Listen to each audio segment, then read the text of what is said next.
Y en oración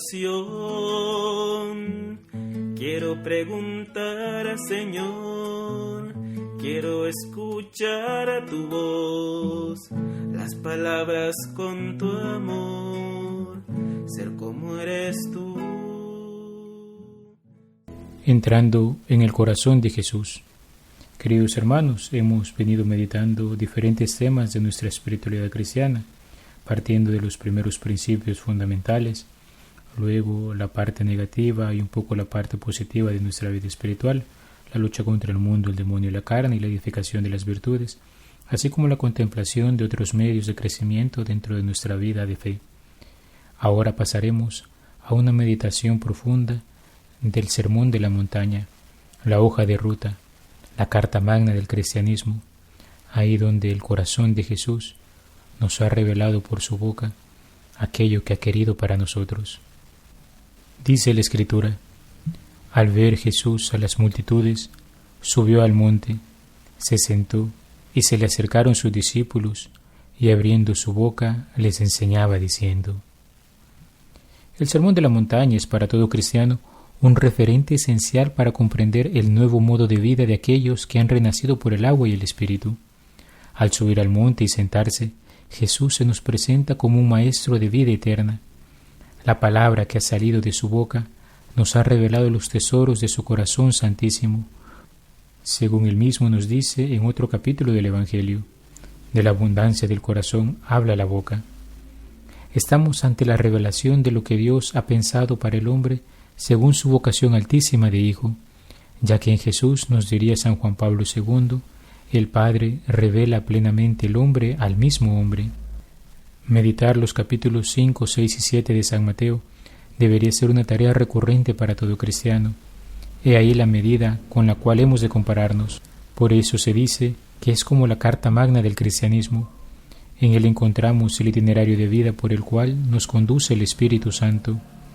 San Agustín se maravillaba y comentaba al inicio de su reflexión sobre estas palabras, que si alguno, con fe y con seriedad, examinara el discurso de nuestro Señor Jesucristo, que fue pronunciado en la montaña, como lo leemos en el Evangelio de San Mateo, considero que encontraría la forma definitiva de vida cristiana, en lo que se refiere a una recta moralidad. El Señor subió al monte para enseñar el camino de perfección cristiana. Ahí se ha inaugurado la ley nueva, aquella que no se rige por el formalismo y el interés, sino por la donación total de sí en el amor. Su palabra nos lleva no solo a evitar el mal, sino a lanzarnos con gran generosidad en la búsqueda del bien. Nuestra relación con Dios no es meramente contractual, sino familiar por la gracia que ha brotado del costado abierto del Redentor. Como hombres que gozan desde ya en esperanza las promesas de la eternidad, los cristianos no pueden ser indiferentes con el mundo en el cual viven. Suben a la montaña para luego bajar y convertirse en discípulos misioneros de aquello que han visto y oído.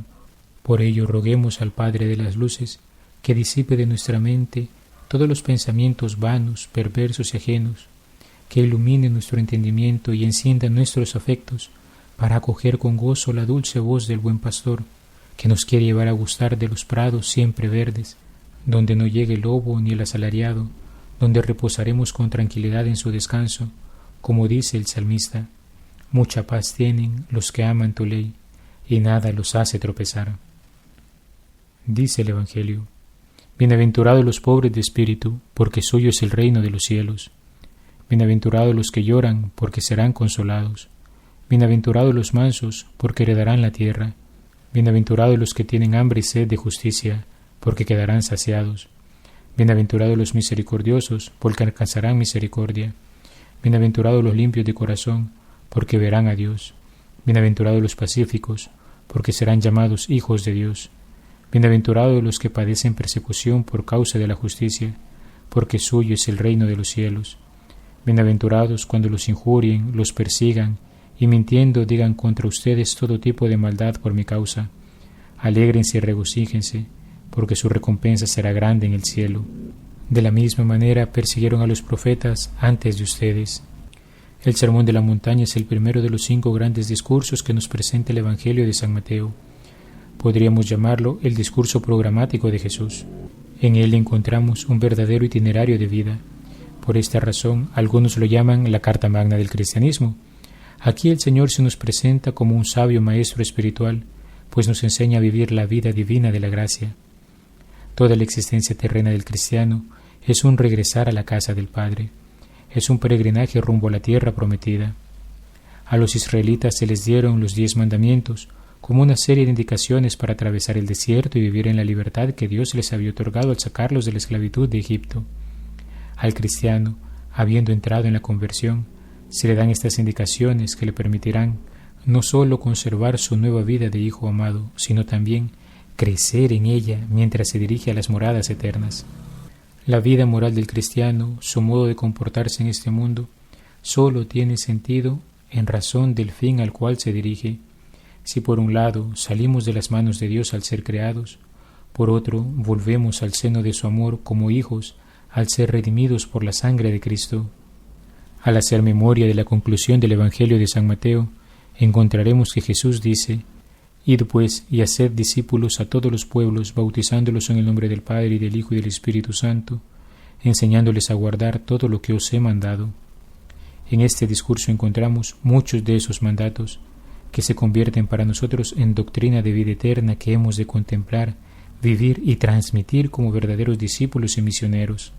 Aunque serán los 12 quienes se acercan de modo especial a Jesús en el monte, San Mateo tendrá presente también que tanto al inicio como al final del Sermón de la Montaña se encuentra la muchedumbre que seguía a Jesús. Con este gesto nos enseñará que su palabra está dirigida a todos aquellos que quieran ser sus discípulos. El itinerario de santidad de vida está dirigido a todos los hombres, pues a todos están abiertas las puertas de la salvación. Moisés, cuando sube al Sinaí, se presenta como el hombre que va al encuentro con Dios y a quien Dios se comunica, aunque debemos precisar que en el Antiguo Testamento desde el monte no habló Moisés, sino Dios. Él será quien daría la ley. Jesús, hombre verdadero, también sube al monte, y quien hablará será Él mismo, revelándose como Dios. En Jesús, Dios y el hombre se encuentran nuevamente. Dios dirigirá una vez más su palabra a su pueblo. Dice además la Escritura que Jesús se sentó, la cual es la postura del que enseña. Es aquella posición en reposo que muestra que su autoridad está firme. Él es el fundamento de la comunidad que está por construir. En esta primera sección escuchamos las bienaventuranzas. Cada una de ellas tiene 3 partes, comenzando por la proclamación de un estado humano, el ser feliz. Eso quiere decir la palabra bienaventurado. Luego la característica del comportamiento de los hombres a los que se hace referencia. Por último, es el premio del que Dios les hace gozar ya o que gozarán en el futuro. Sabemos también que Jesús pronunció otras bienaventuranzas en el Evangelio, por ejemplo, cuando Pedro confiesa el origen divino de Jesús. Él le responde: «Bienaventurado tú, hijo de Juan, porque eso no te lo ha revelado ni la carne ni la sangre». La palabra makarioi, que se traduce por bienaventurado, expresa en el griego de la época antigua la felicidad suprema propia del mundo divino. También se utilizaba para designar a los héroes de la antigüedad. Más que una simple alegría pasajera, estamos ante una felicidad suprema, profunda. Quiere dar a entender una realidad interna que brota desde el corazón del hombre. Esta expresión quiere transmitir la idea de exultación, una felicidad que prorrumpe hacia afuera, que desborda fuera de sí. La felicidad del cristiano no viene del hecho de que las cosas ocurran sin problema en el presente, de que vayan bien, como diríamos humanamente hablando, sino que viene de aquello que se espera.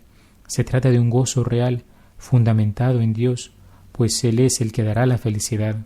En toda operación dinámica se dice que siempre hay que tener presente el fin, cuanto más si se trata de la vida del hombre. Jesús, como Maestro en humanidad, lleva a sus discípulos a contemplar la meta a la que apuntará el nuevo modo de vida que Él está por enseñarles. Es más, les revela cuál es el fin para el cual fueron creados. Les revela su llamado altísimo al gozo pleno en el cielo que viene del encuentro con el amor de Dios. Para llegar hasta ahí habrán de pasar por diferentes situaciones contrarias, al menos según las categorías del mundo, tal y como lo muestra la segunda parte de cada bienaventuranza, pero en ellas serán purificados en vistas a la promesa de la eternidad que se les anuncia al final. Jesús, a través de estas primeras palabras que brotan de su corazón santísimo, purifica nuestra visión sobre la vida y la eleva a contemplar lo que el amor divino desea y ha preparado para aquellos que, acogiendo la buena nueva de salvación, entren en camino de conversión. Por eso dicen algunos teólogos, como el padre Rollo Marín, que las bienaventuranzas señalan el punto culminante y el coronamiento definitivo, acá en la tierra, de toda la vida cristiana. Son actos que proceden de las virtudes y de los dones del Espíritu Santo, pero son actos tan perfectos que hay que atribuirlos a los dones más que a las virtudes, en virtud de las recompensas inefables que las acompañan, son ya en esta vida como un anticipo de la bienaventuranza eterna. Comentemos brevemente, una por una, las bienaventuranzas. Bienaventurados los pobres de espíritu, porque de ellos es el reino de los cielos. La pobreza de espíritu puede indicar dos cosas, tanto el desapego a las riquezas como el menosprecio a los honores vanos, aniquilando el espíritu soberbio. En ambos casos es un vaciarse de sí mismo para llenarse de Dios. Es convertirse en alguien que se sabe necesitado, lo cual es una apertura que lo hace apto para recibir el reino, para gozar el reinado de Dios, pues Él está de su parte. Bienaventurados los mansos, porque poseerán la tierra. El hombre manso es feliz, porque ha sabido dominarse a sí mismo por la gracia de Dios. Vence la ira y la indignación. Al final ya no hay combate. Toda inquietud que disturbe es superada y finalmente el triunfo ha sido definitivo. Brotan los frutos de la serenidad y la paz interior. Cristo vence, Cristo reina y Cristo impera en todos los aspectos de su vida. Por ello es capaz de gozar de la tierra prometida, aquella tierra que se ha conquistado, en la que se goza de la paz eterna, en donde se entra en el descanso del Señor, donde hay una armonía perenne. Bienaventurados los que lloran, porque serán consolados. La palabra que se traduce por llanto quiere dar a entender la tristeza o aflicción que se experimenta cuando alguien hace luto por otro. La situación de pecado propia o ajena, al contrario, le hace entrar en el luto por la muerte del alma.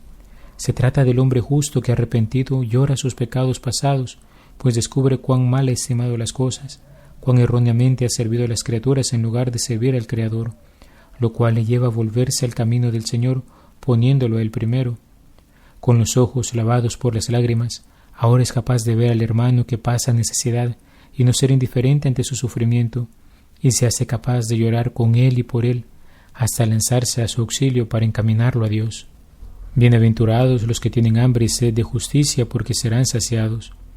Recordemos que la justicia era entendida por los antiguos como el hecho de entrar en la voluntad de Dios. Justo es aquel que cuida en todo momento de secundarla, sea en su relación con el Señor como en su relación con el prójimo. Estamos ante aquellas almas que tienen un deseo insaciable de hacer y de sufrir grandes cosas con tal que Dios sea amado, conocido y servido. Aunque no todos estén llamados a ser mártires, todos han de imitar su voluntad. Sus anhelos serán colmados, puesto que este es el fin de todo el universo, dar gloria a Dios. Bienaventurados los misericordiosos, porque alcanzarán misericordia. En esta bienaventuranza concurren tres elementos: el involucrarse, incluso de modo afectivo, con pasión, en la ayuda eficaz a uno que se encuentra en una situación de debilidad. La misericordia, recordemos, estriba no solo en la tristeza por la ausencia de una perfección o un bien debido, sea propio o ajeno, sino que también busca ponerse en camino para satisfacer esa necesidad.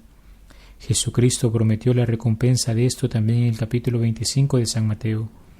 Cuando lo hicisteis con uno de estos más pequeños, conmigo lo hicisteis. Bienaventurados los limpios de corazón, porque ellos verán a Dios.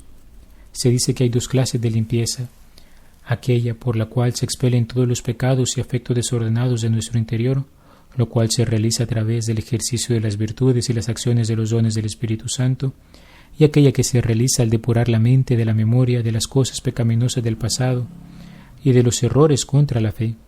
En cuanto a la visión de Dios, se puede entender de dos maneras: una perfecta, por la que se ve la misma esencia de Dios, y ésta es propia del cielo, y otra imperfecta, que es propia del don de entendimiento, por la que aunque no vemos qué cosa sea Dios, vemos qué cosa no es, y tanto más perfectamente conocemos a Dios en esta vida, cuanto mejor entendemos que excede todo cuanto el entendimiento puede comprender. La pureza del corazón previene del fariseísmo, pues implica pureza de intención en todas las cosas. El amor ha purificado su capacidad de conocer y de querer. Dios es su motivación en todo lo que hace, es y siente. Su sola presencia será su saciedad. El puro de corazón busca ver a Dios en todo, y todo a la luz de Dios, así como quiere todo por Dios, en Dios y para Dios. Bienaventurados los pacíficos, porque serán llamados hijos de Dios. Es famosa la definición de San Agustín de que la paz de todas las cosas es la tranquilidad en el orden, y el orden es la distribución de los seres iguales y diversos, asignándoles a cada uno su lugar. El hombre pacífico que busca la paz, busca vivir y hacer vivir el recto orden respecto a Dios, respecto al prójimo y respecto a sí mismo. De alguna manera busca en todo hacer la voluntad de Dios, al ejemplo del Hijo único del Padre. Por eso puede llamarse con él Hijo de Dios. Es el hombre que ha aprendido de Jesús la sabiduría, el arte de vivir. Bienaventurados los perseguidos por causa de la justicia, porque de ellos es el reino de los cielos. En las bienaventuranzas anteriores se decía lo que el hombre hacía de bueno. Aquí se anuncia lo que sufre de los otros por ser bueno.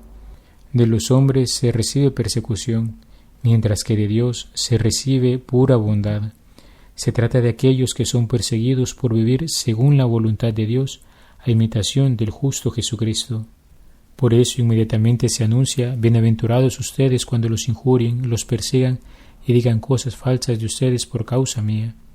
Hay quien descubre en las bienaventuranzas una progresión en la perfección cristiana, es decir, cómo cada una lleva un momento más alto que la otra. Así esta última nos hace reflexionar cómo la mayor santidad de vida se alcanza cuando nos hemos configurado tan profundamente con Cristo, al punto que somos crucificados con Él. Parafraseando a Santa Teresita, en este mundo nunca estamos más unidos a Jesús como cuando estamos en la cruz. En el Calvario se dio el acto de amor más grande que alguien ha tenido por el hombre. Al unirnos a Él, amamos con el mismo amor del corazón de Jesús, con la confianza de que no estaremos al final del camino, sino que aguardamos estar con Él donde Él esté. Como dice San Pablo, si con Él morimos, viviremos con Él. He sido el Padre Juan Carlos Cuellar, desde la parroquia Santa Alicia en Altavista. Que Dios te bendiga. Alabado sea Jesucristo, por siempre sea alabado. Dime, Señor, en qué te puedo servir. Déjame conocer tu voluntad. Dime, Señor, en ti yo quiero